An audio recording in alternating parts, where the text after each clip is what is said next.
Jubilee Hills by elections చర్చనీయాంశంగా మారుతా ఉన్నాయి.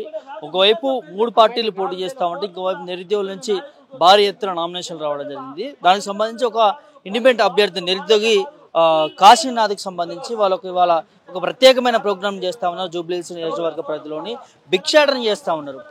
కాంగ్రెస్ ప్రభుత్వం మాకు మోసం చేసింది, ఉద్యోగాలు ఇస్తా అని చెప్పి మోసం చేసి నిరుద్యోగులను దగా చేసింది. సో కాంగ్రెస్ పార్టీకి ఓటేయద్దు, మేము అభ్యర్థులం నిరుద్యోగులం బరిలో దిగుతా ఉన్నాము, సో మాకు సపోర్ట్ చేయండి అంటూ కూడా వారు మాట్లాడుతూ ఉన్నారు. ఆ నేపథ్యంలోనే జూబ్లీహిల్స్ ఎన్నికల కోసము భిక్షాటన కూడా చేస్తూ ఉన్నారు. నిరుద్యోగులు మా దగ్గర డబ్బులు లేవంటూ కూడా వాళ్ళు ఒక ఆవేదన వ్యక్తం చేస్తూ ఉన్నారు. ఖచ్చితంగా కాంగ్రెస్ పార్టీని ఓడగొట్టండి అంటూ కూడా వారు మాట్లాడుతున్నారు. ఇది అంశమైన మనతో మాట్లాడేందుకు నిరుద్యోగ కుమార్ ఉన్నారు, మాట్లాడించే ప్రయత్నం చేద్దాం. చెప్పండి బ్రదర్, ప్రత్యేకమైన ప్రోగ్రామ్ తీసుకున్నారు కాంగ్రెస్ గవర్నమెంట్కి అగెనెస్ట్గా, ఏం అన్న? ఈ కాంగ్రెస్ ప్రభుత్వం వచ్చి మాకు 2 లక్షల ఉద్యోగాలు ఇస్తుందని చెప్పేసి చాలా హామీలు చేసింది. యూత్ డిక్లరేషన్ చెప్పేసి ఒక డిక్లరేషన్ కూడా చేసిరు సరూనగర్ స్టేడియం వేదికగా. కానీ ఈ కాంగ్రెస్ ప్రభుత్వం పూర్తిగా మాకు అన్యాయం చేసిందన్న.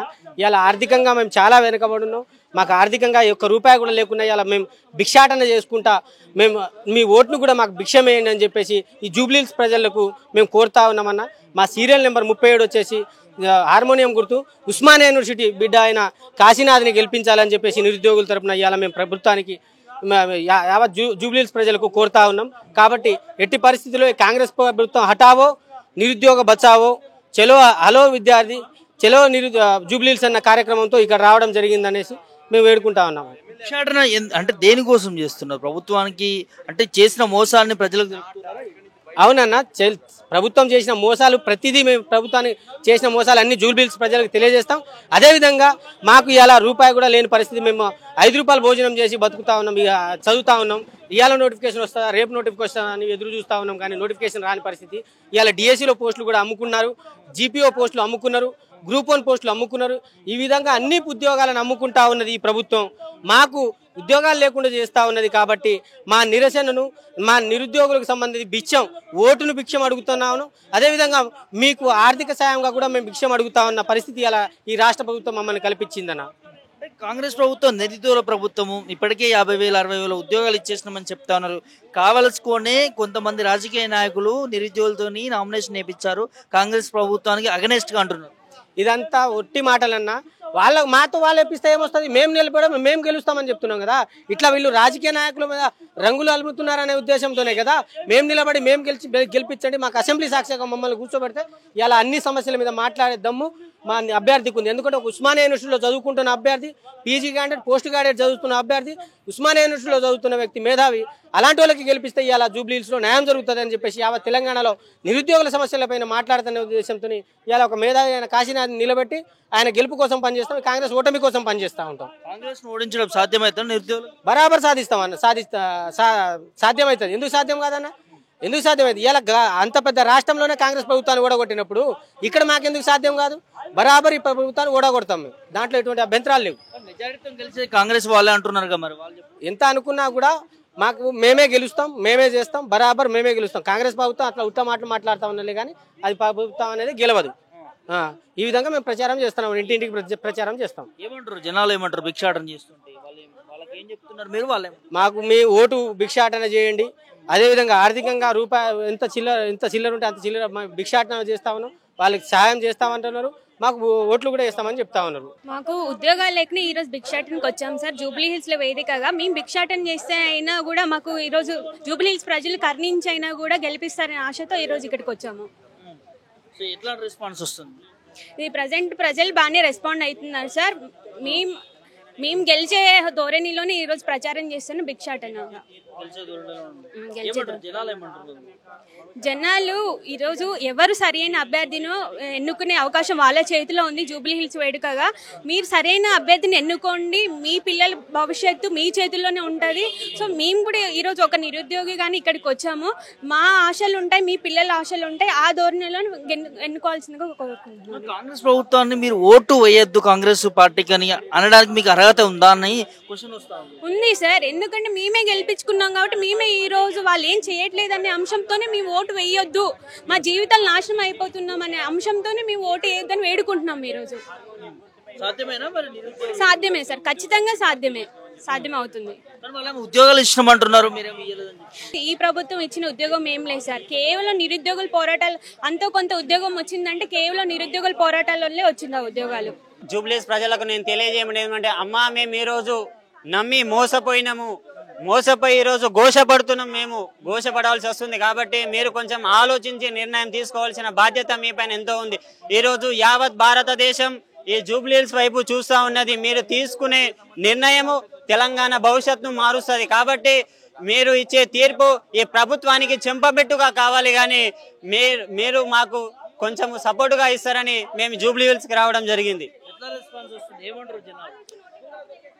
జనాలు అనేది ఒక్కొక్క రకంగా ఒక్కొక్క విధంగా ఉంటుంది. ఎవరైనా పాజిటివ్గా చెప్పుకోరు, మన ముందుకు వచ్చినప్పుడు పాజిటివ్గానే ఉంటారు. కాబట్టి ఎలక్షన్ రిజల్ట్ వచ్చినప్పుడే తెలుస్తుంది ఎవరికి ఓటేసామని. బహిర్గతంగా ఎవరు వాళ్ళ ఓటక్ అనేది వాళ్ళ బాధ్యత, వాళ్ళ హక్కు. కాబట్టి బహిర్గతంగా ఎవరు చెప్పుకోలేరు. ఏం చెప్తున్నారు మీరు జనాలకి? మీ బాధలు ఏం చెప్తున్నారు? ఇప్పుడు మేము ఈరోజు రాష్ట్ర ప్రభుత్వానికి నమ్మి మోసపోయి ఈరోజు ఘోషపడాల్సి వస్తుంది. 2 లక్షల కొలువులు ఇస్తానని, సంవత్సరంలోనే ఇస్తానని చెప్పి ఈరోజు 2 సంవత్సరాలు పూర్తి కావాల్సి వస్తుంది. ఇప్పటి వరకు వీళ్ళు వచ్చిన తర్వాత ఒక్క కొత్త నోటిఫికేషన్ కూడా ఇవ్వలేదు. ఎందుకంటే జస్ట్ పాత డిఎస్సికి 6,000కి 5,000 కలపడం జరిగింది. అదేవిధంగా గ్రూప్ 1లో 60 పోస్టులు కలపడం జరిగింది. అంతేగాని కొత్తగా వీళ్ళు ఇచ్చిన నోటిఫికేషన్స్ ఏం లేవు, నియామక పత్రాలు మాత్రమే ఇచ్చారు. వీళ్ళు వచ్చిన తర్వాత 60,000, 70,000, 1,00,000 కొలువులు ఇచ్చినామని చెప్తున్నారు. కానీ వీళ్ళు వచ్చిన తర్వాత ఆర్థిక శాఖ ఆమోదం తెలిపిన ఉద్యోగాలు ఎన్ని, ఆ లెక్క చెప్పండి అంతే. మేము 60,000-70,000 ఇచ్చినామని కాదు, ఆర్థిక శాఖ ఆమోదం తెలిపిన లెక్కలు చెప్తే మేము నమ్మాల్సి వస్తుంది. వీళ్ళు నిరుద్యోగులు అందా తెలుసు, చూస్తూ ఉన్నారు. మీ వైపు అవకాశం ఎప్పుడు వస్తుందా అని చూస్తూ ఉన్నారు. ఇప్పుడు జూబ్లీస్ ఎలక్షన్ అనేది ప్రధాన పార్టీలకే కాదు, మా నిరుద్యోగుల నుంచి పోటీ చేస్తున్న వాళ్ళ తరపు నుంచి కూడా హోరాహోరీగా జరుగుతున్నాయి, రసవతనంగా సాగుతున్నాయి. కాబట్టి ఎవరి గెలుపు అనేది ఆషమాషి కాదు, రిజల్ట్ తర్వాతనే తెలుస్తుంది. మీరందరూ కూడా కాంగ్రెస్ పార్టీకి వ్యతిరేకంగా పోతా ఉన్నారు. అవును, 30 లక్షలే కాదు 60 లక్షల మంది ఉంటాం నిరుద్యోగులం. ప్రజెంట్లీ నిరుద్యోగుల మాట ఒకటే. కాబట్టి ఈరోజు మేము దీక్షాటన చేసి మరీ జూబ్లీహిల్స్ లో ప్రచారానికి ముందుకెళ్లడం జరుగుతుంది. ప్రజలు మా వైపు మొగ్గు చూపుతారని మేము ఆశిస్తున్నాం. ఈరోజు జూబ్లీహిల్స్ ఉప ఎన్నికల్లో ఉస్మానియా యూనివర్సిటీ నుంచి నిరుద్యోగ నేత కాశీనాథ్ పోటీ చేస్తూ ఉన్నారు ఇండిపెండెంట్ అభ్యర్థిగా. సో వారితో మాట్లాడించే ప్రయత్నం అయితే చేద్దాం. బ్రదర్ చెప్పండి, మీరు నామినేషన్ కూడా వేశారు, సక్సెస్ కూడా అయింది. ఇవాళ నిరుద్యోగ భిక్షాటన చేస్తూ ఉన్నారు. సో ఏంటి? 30 లక్షల మంది నిరుద్యోగులని మోసం చేసిన ఘనత ఈ కాంగ్రెస్ ప్రభుత్వంది. ఎందుకంటే 2 లక్షల ఉద్యోగాల పేరుతోటి ఎంతో ఆశలతోటి మేము చదువుకుంటే, 2.5 సంవత్సరాల నుంచి మేము చదువుకుంటే, చదువుని కూడా మా చదువులు ఆవిరైపోయినాయి, మా ఆశలు గల్లంతలు అయిపోయినాయి. కేవలం 2 లక్షల ఉద్యోగాల పేరుతోటి రేవంత్ రెడ్డి గారు చేతులు కడుక్కున్నారు.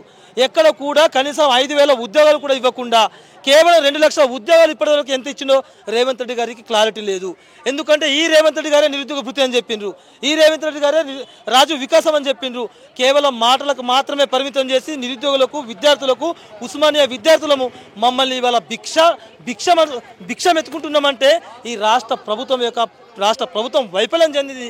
ఎందుకంటే ఈ రేవంత్ రెడ్డి గారిని కూడా మేము, సీఎం గారిని కూడా మేము త్వరలోనే విద్యార్థులు 30 లక్షల మంది నిరుద్యోగులు కలిసి ఇక్కడ డిపాజిట్లు రానివ్వకుండా మళ్ళీ రాబోయే స్థానిక సంస్థలు కూడా మిమ్మల్ని భిక్షం ఎత్తుకునేలాగా, మీరు భిక్షం ఏ విధంగా మేము ఎత్తుకున్నామో అదే విధంగా మిమ్మల్ని రోడ్డు మీదకి భిక్షం ఎత్తుకునే విధంగా మిమ్మల్ని గెలవనివ్వకుండా మేము తిరుగుతూ ఉన్నాం. సోదరులారా, ఎందుకంటే తెలంగాణ రాష్ట్రంలో ఉన్న 30 లక్షల మంది నిరుద్యోగులారా, ఎందుకంటే మేము మోసపోయినాం, మీరు మోసపోకండి. ఇక్కడున్న జూబ్లీస్లో కూడా ఎవరు కూడా మోసపోకుండా, ఎందుకంటే రేవంత్ రెడ్డి గారు ప్రతిసారి ఎందుకంటే మా గొంతు వెళ్ళనివ్వకుండా, మమ్మల్ని గెలవనివ్వకుండా, మేము గెలుస్తామని తెలిసి కూడా కేవలం మమ్మల్ని అనేక రకాలుగా ఇబ్బంది పెట్టడం సరైన పద్ధతి కాదు.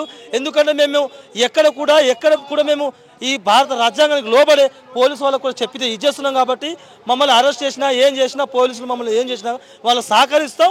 ఎందుకంటే మా ప్రధానమైన డిమాండ్ ఏంటంటే ఇక్కడున్న జూబ్లీస్లో డిపాజిట్లు రానివ్వకుండా ఏ విధంగా అయితే రేవంత్ రెడ్డి గారికి వెక్కిలి ఏడ్చుకొని మా నిరుద్యోగులతో ఎందుకు పెట్టుకున్నామని ఈ రేవంత్ రెడ్డి గారికి మేము తెలియజేస్తాం. ఎందుకంటే మేము బిచ్చం ఎత్తుకున్నాం. ఖచ్చితంగా ఈ కాంగ్రెస్ ప్రభుత్వంలో ఉన్న 30 ఎవరైతే ఉన్నారో ఎమ్మెల్యేలు, ఎంపీలు కూడా బిచ్చం ఎత్తుకునేలాగా మేము చేస్తాం. కాబట్టి మాకు ఇది ఒకటే సమస్య కాదు, 2 లక్షల ఉద్యోగాలు వేయాలి. మళ్ళీ ప్రతి ఒక్క నా తమ్ముడుకు, నా అక్కకు, నా చెల్లెకు నిరుద్యోగ భృతి కింద 3,016 రూపాయలు అన్నటువంటి వెంకటరెడ్డి ప్రకటించాలి. ఎందుకంటే రిలీజ్ చేశారు, 810 కోట్లు అన్నట్టు రిలీజ్ చేశారు. మరి ఎవరు దోచుకున్నారో ఎవరు తిన్నారో తెలియదు మాకైతే. మరి రాజు వికాసం కూడా మా 30 లక్షల మంది నిరుద్యోగులకు మాత్రమే అప్లికబుల్ అయ్యే విధంగా ఇవ్వాలి. 2 లక్షల ఉద్యోగాలు నిజంగా ఈ రాష్ట్ర ప్రభుత్వానికి సవాల్ విసురుతున్నా.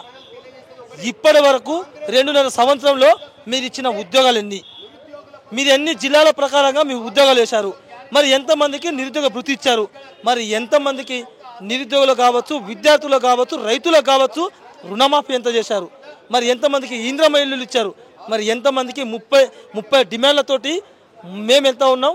ఖచ్చితంగా రాష్ట్ర ప్రభుత్వంలో ఉన్న కాంగ్రెస్ ప్రభుత్వాన్ని ఒడగొట్టడానికి మా ప్రధానమైన డిమాండ్ 2 లక్షల ఉద్యోగాలు ఇవ్వండి, మేము పక్కన జరుపుకుంటాం. ఓటు మీకేయాలని అడగాలి కానీ మీరేమో కాంగ్రెస్ ప్రభుత్వాన్ని ఓడించాలి, కాంగ్రెస్ పార్టీకి ఓటు వేయద్దని మాట్లాడుతున్నారు. అంటే ఇది చట్టబద్ధంగా ఒక పార్టీకి ఓటు వేయకూడదు, అది నిరుద్యోగుల నుంచి మీరు చెప్తా ఉన్నారంటే నేను ఎట్లా చూడొచ్చు?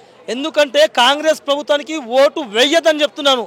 ఎందుకంటే సీరియల్ నంబర్ 37 హార్మోనియం గుర్తుకు ఓటేసి నన్ను గెలిపించడం అని ఈ ప్రజలకు నేను వేడుకుంటున్నాను, కాలు మొక్కుతున్నాను, భిక్ష ఆడుకుంటున్నాను.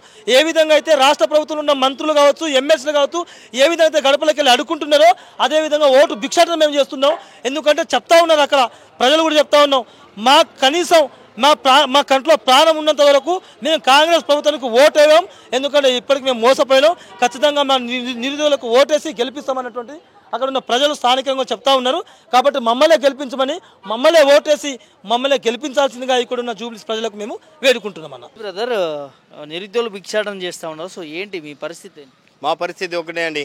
జూబ్లీ హిల్స్ ఎలక్షన్లో మా నిరుద్యోగుల తరఫున జేఏసీ ఓయూ ఉస్మానియా యూనివర్సిటీ నుండి కాశీ అనే అభ్యర్థి ఇక్కడ నుంచి పోటీ చేయడం జరుగుతుంది. కాబట్టి మా దగ్గర మేము నిరుద్యోగులం కాబట్టి మాకు 2 లక్షల ఉద్యోగాలు ఇస్తా అన్న ప్రభుత్వం మా జూటా హామీలు చెప్పింది. నిరుద్యోగ భృతి ఇస్తా అన్నారు.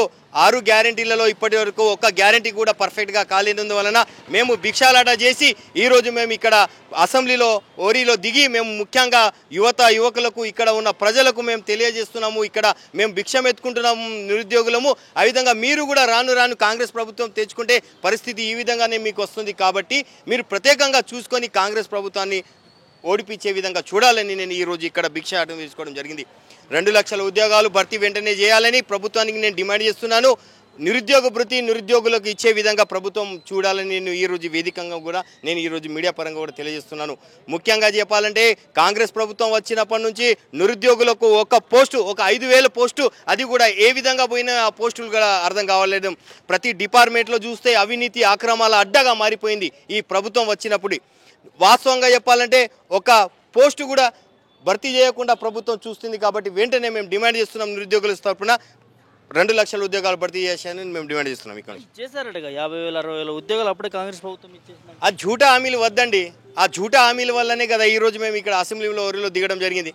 ఎందుకు జూటా హామీలు? ఒక ఆర్థిక ఆమోదం, గత ప్రభుత్వం ఆర్థిక ఆమోదం తెలిపిన దాన్ని మేమే భర్తీ చేసినాం అంటే ఎవరు నమ్ముతారండి? నాకు అర్థం కావట్లేదు. ఇది కాంగ్రెస్ ప్రభుత్వానికి చిత్తశుద్ధి ఉందా? మీకు ఇంత చిత్తశుద్ధి ఉంటే రండి. మీరు భిక్షాటన చేస్తా ఉన్నా కూడా 10ల సంఖ్యలో పోలీసులు వాళ్ళందరూ కూడా వచ్చి మిమ్మల్ని ఇక్కడ నుంచి పంపించే ప్రయత్నం చేస్తూ ఉన్నారు. దీన్ని ఎట్లా చూస్తారు? ఒకటే అండి, మేము పోలీసులు రక్షణ వాళ్ళు చేస్తారు కాబట్టి నేను పోలీసులకు ఒకే విజ్ఞప్తి, మేము నిరుద్యోగుల తరపున చూస్తున్నాం. ఈరోజు వాస్తవం చెప్పాలంటే పోలీస్ డిపార్ట్మెంట్ కానీ ప్రభుత్వ డిపార్ట్మెంట్లో కానీ వాళ్లకు గత 5 సంవత్సరాల నుండి ఈ ప్రభుత్వం వచ్చినప్పటి నుంచి టీఏలు పిఏలు ఎన్నో ఇస్తారని చెప్పారు. కనీసం పోలీసు కూడా రక్షణ లేకపోయింది. మొన్న ఒక డీజీపీ సార్కి కూడా ఇంత నరకయాష్టం, ఒక ఐఏఎస్ ఆఫీసర్ రిజైన్ చేయడం జరిగిందంటే పోలీస్ వ్యవస్థ పైన కాంగ్రెస్ ప్రభుత్వం ఎలాంటి ఉందో ఒకసారి మీరు కూడా ఆలోచించుకోవాలా. పోలీస్ వ్యవస్థ కాదు, ప్రతి డిపార్ట్మెంట్లో అదే జరుగుతుంది. వాళ్ళకు టీఏలు లేదు, పిఏలు లేదు, పాపం 24 గంటలు ఉద్యోగాలు చేస్తారు. పోలీసు ఉద్యోగులారా, మరి ప్రభుత్వ ఉద్యోగస్తులారా, మేము చెప్పదే ఒకటి, నిరుద్యోగుల కష్టాలు ఎలా ఉన్నాయో మీ కష్టాలు కూడా ఆ విధంగా ఉన్నాయి. మీరు కూడా మాకు సహకరించాలని నేను పోలీస్ వ్యవస్థకు కూడా విజ్ఞప్తి చేస్తున్నాను.